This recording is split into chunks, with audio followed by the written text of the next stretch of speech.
Kota Bengkulu memiliki banyak destinasi wisata.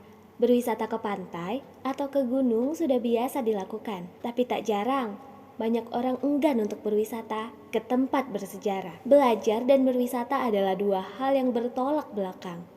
Namun, tidak berlaku jika sobat wisata mengunjungi rumah pengasingan Presiden pertama Republik Indonesia,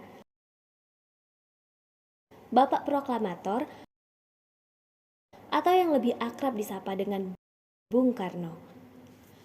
Rumah pengasingan ini tak kalah menariknya untuk dikunjungi, terutama bagi yang menyukai wisata sejarah.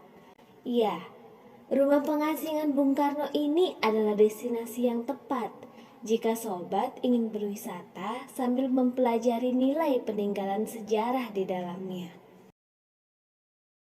Ingin tahu detail di dalamnya? Mari ikut saya.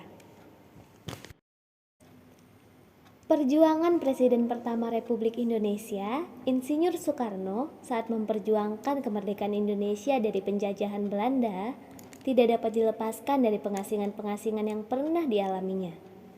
Terletak di jantung kota Bengkulu, rumah yang berada di Kelurahan Anggut Atas, Kecamatan Gading Cempaka ini adalah rumah pengasingan sang bapak proklamator tersebut. Di dalam rumah pengasingan ini tersimpan beberapa benda peninggalan Bung Karno yang memiliki nilai sejarah. Benda-benda tersebut terdiri atas benda asli dan benda tiruan yang merupakan saksi bisu yang menemani sang proklamator dalam menyusun strategi perjuangan selama di pengasingan. Meskipun rumah ini tidak terbilang besar, namun pembagian ruang dan penataan benda terbilang cukup rapi. We got history, got me feeling the nostalgia when you look at me. Thinking about what could've happened or what could've been. Finally your face, I know it, that a sight to see. Take my time, then take your clothes off one more time maybe. Acting like you don't recall it, ain't impressing me. Didn't come to see your friends, I know you came for me.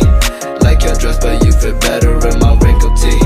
We moved on to newer things, but we got history. Put my feelings all aside, don't know what to make it right. Pictures popping on my mind, all these occasions, let's work it out with me. I don't think it hurts to give another try. Oleh masyarakat Bengkulu, awalnya Bung Karno dianggap sebagai orang aneh. Banyak masyarakat yang takut dan menganggap Bung Karno akan memberikan pengaruh yang buruk. Meski diasingkan, terlihat jelas gerak-gerik Bung Karno untuk membangkitkan semangat masyarakat merdeka dari penjajahan bangsa asing. Sang bapak proklamator ini selalu mencari celah untuk memotivasi rakyat Bengkulu untuk merdeka. Bahkan, untuk menarik perhatian para pemuda, Bung Karno membuat sebuah grup pertunjukan bernama Monte Carlo. Pertunjukan musik dan drama yang naskahnya ditulis oleh Bung Karno sendiri. Dengan memasukkan nilai-nilai sosial dan nasionalisme dengan cara yang indah. Itulah mengapa banyak peninggalan sejarah terkait Monte Carlo di rumah pengasingan ini. Bahkan, kostum yang dikenakan dalam pertunjukan musik dan drama tersebut masih tersusun dan terpajang rapi. Mengingat betapa berperannya bangunan ini dalam perjuangan Presiden pertama Republik Indonesia, Insinyur Soekarno, atau yang kerap kita sapa dengan Bung Karno atau Bapak Proklamator, selama di pengasingan, Menteri Pendidikan dan Kebudayaan menetapkan rumah bersejarah ini sebagai cagar budaya berperingkat nasional, sehingga masyarakat Bengkulu bisa mengenang bagaimana perjuangan Bung Karno selama di pengasingan.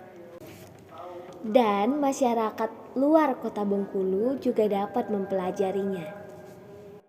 Oke, perkenalkan, nama saya Muhammad Jamaluddin. Saya selaku sebagai security dan juga menyangkut sebagai guiding rumah pengasingan Bung Karno. Jadi perlu kita ketahui untuk sejarah rumah pengasingan Bung Karno. Saya jelaskan. Jadi ini rumah yang pernah ditempati oleh Bung Karno selama pengasingan. Jadi untuk rumah ini diperkirakan dibangun pada tahun 1918. Jadi Bung Karno menempatin dari tahun 1938 sampai tahun 1942. Dan juga perlu ketahui lagi, ini rumah ini sebelum ditempati Bung Karno, awalnya untuk rumah ini termasuk rumah saudagar Cina, dikontrak oleh Belanda, baru ditempati Bung Karno. Cuman nggak kalah bagusnya untuk rumah ini juga termasuk pilihan Bung Karno sendiri. Jadi Bung Karno sempat tiba di kota Bengkulu, sempat diinapkan di salah satu hotel di depan Benteng Marlboro yang namanya Hotel Sentro. Baru 1 minggu kemudian Bung Karno disuruh untuk mencari sebuah rumah. Ternyata rumah inilah yang dipilih oleh Bung Karno. Dan juga selama pengasingan dari 38 sampai 42, Bung Karno ditemani oleh keluarganya, termasuk istri kedua Bung Karno yang bernama Ibu Inggit Garnasi. Dan juga Bung Karno sama Ibu Inggit ini dia nggak punya anak, jadi dia mengangkat anak yang bernama Ratna Juami sama Sukarti. Jadi Ratna Juami sama Sukarti ini termasuk satu usia sama Ibu Pemawati, jadi mereka berteman. Itu untuk sejarahnya di Kota Bengkulu.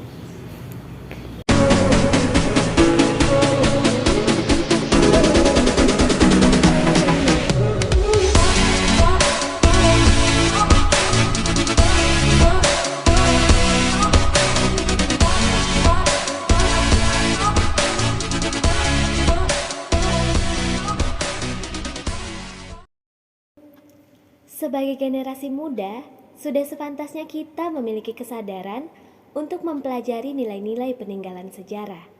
Dengan sobat mengunjungi rumah pengasingan Bung Karno akan membantu sobat dalam merealisasikannya.